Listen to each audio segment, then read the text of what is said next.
राज्यभरात अक्षरशः बिबट्याने धुमाकूळ घातलाय। नांदेड जिल्ह्यात देखील 25 बिबटे आढळून आली याची नोंद देखील वन विभागाकडे झालेली आहे। आपण सध्या आहोत नांदेडच्या अर्धापूर तालुक्यातील रोडगी या शिवारात। रोडगी या शिवारामध्ये बिबट्याने अक्षरशः धुमाकूळ घातलेला आहे। याच आखाड्यावर एका गायीचं वासरू काल रात्री बिबट्यानं फस्त केले।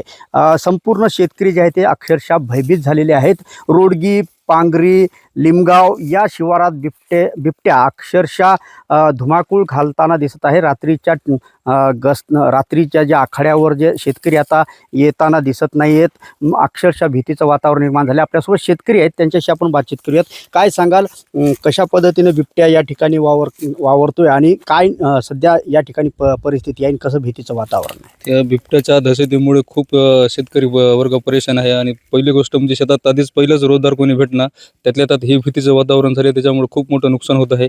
आणि दुसरं म्हणजे शेतात रोजगार आले तरी बी सोबत सगळे कामं सोडून शेतात त्याच्यासोबत राहावं लागले। आणि दुसरा मेन मुद्दा म्हणजे आमचा दिवसाची लाईट, जे संध्याकाळची लोड शेटिंग आहे, त्या बिबट्याच्या दहशतीने जे दिवसा शेतात कोणी जाईना तर संध्याकाळी कोण जाईल, यासाठी प्रशासनानं व वन विभागानं याच्यावर तोडगा काढून लाईट ही आम्हाला दिवसा देण्यात यावी ही माझी विनंती आहे। दिवसा लाईट देण्याची त्यांनी मागणी केलेली आहे। आपल्यासोबत शेतकरी आहेत, त्यांच्याच आखाड्यावर काल रात्री ही घटना घडली आहे। काय नेमकी घटना घडली आणि कशी परिस्थिती आहे? शिवाजी नारायण कदम। रात्री सकाळी आल्यानंतर बिबट्यानं फोडले दिसलं आणि बऱ्याच जणांना आम्ही दाखवलं। मग वन विभागाचे लोक आले, पाहून गेले आणि त्याच्यानंतर डॉक्टर सुद्धा येऊन गेलेले आहेत। आमचं वासरू तर गेलंच, आपलं तर झालंच नुकसान, दुसऱ्याचं कुणाचं होऊ नये याच्याकरता काहीतरी खबरदारी घ्यायला पाहिजे वन विभागाने। महिला देखील आहेत आपल्यासोबतच, ते शेतीचे कामं करतायत। तुम्ही शेतीचे काम करताना आता दिसलात आपण, कशा पद्धतीनं कामं सुरू आहे शेतीची, काय भीती आहे? सध्या भीती जास्त आहे आणि रोजगार जरा बायकांना येता आहे ना चले शेताला, कारण की भीती वाटायली। आता केळीत, हळदीत माणसाला सोबतच ठेवावं लागेल। हा, लहान लहान लेकरं येतं सोबत, मग लेकराला बी सोबतच ठेवावं लागेल। अशा प्रकारेच रोजी करावं लागेल। निश्चितच हे महिला होत्या, महिला देखील प्रचंड बिबट्याच्या दहशतीखाली आहेत। शेतीची कामं करणं देखील कठीण झालेले आहेत। काय सांगाल काका, कशा पद्धतीनं आता कुठं हा बिबट्या दिसला, तुम्ही बघितला का बिबट्याला? हा, बिबट्याला बघितलं आम्ही। बिबट्याला बघितलं म्हणूनच आम्ही भियालो।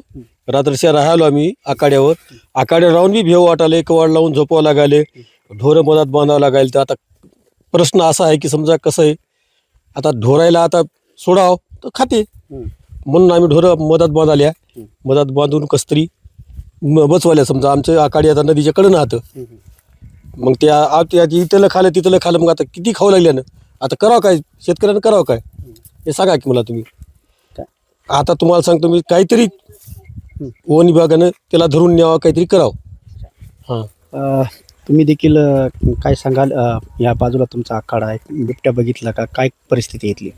बिबट्या म्हणजे आपण स्वतःहून पाहिलेलं नाही, ते शेजारच्या इथं वावरामध्ये पाहिला त्यानं। संध्याकाळी बघला 2 होते पिल्ले आणि एक बिबट्या होता, त्यानं बघला, त्यानं बॅटरी दाबून हुसकीला आणि संध्याकाळी भेजवायला कोणी येईन आले शेताकडे। लईन संध्याकाळची असल्यावर कोणी भेजवायला येईन आले, अशी माहिती आहे आपली। निश्चितच हे शेतकरी होते, प्रचंड दहशत या ठिकाणी बिबट्याची पाहायला मिळत आहे। दिवसाची लाईट द्यावी, रात्रीची जे लाईट जी आहे त्यामुळं शेतीला पाणी देणं कठीण झालेलं आहे। आणि संपूर्ण शेतकरी जे आहेत, ते महिला आहेत, ते शेतमजूर आहेत, ते काम करण्यासाठी शेतामध्ये येत नाहीत आणि जर आले तर त्यांच्यासोबत जे पुरुष वर्ग आहे ते त्यांच्या संरक्षणासाठी या ठिकाणी शेतीमध्ये आणि शिवारामध्ये थांबताना दिसत आहेत। संजय सूर्यवंशी, साम TV न्यूज, रोडगी, नांदेड। देश विदेशातील प्रत्येक घडामोडींचे लाईव्ह अपडेट मिळवण्यासाठी आता साम टीव्हीच्या सर्व सोशल मीडिया प्लॅटफॉर्मला लाईक, फॉलो आणि सबस्क्राईब करा। तसंच सर्व नोटिफिकेशनसाठी बेल आयकॉन प्रेस करायला विसरू नका।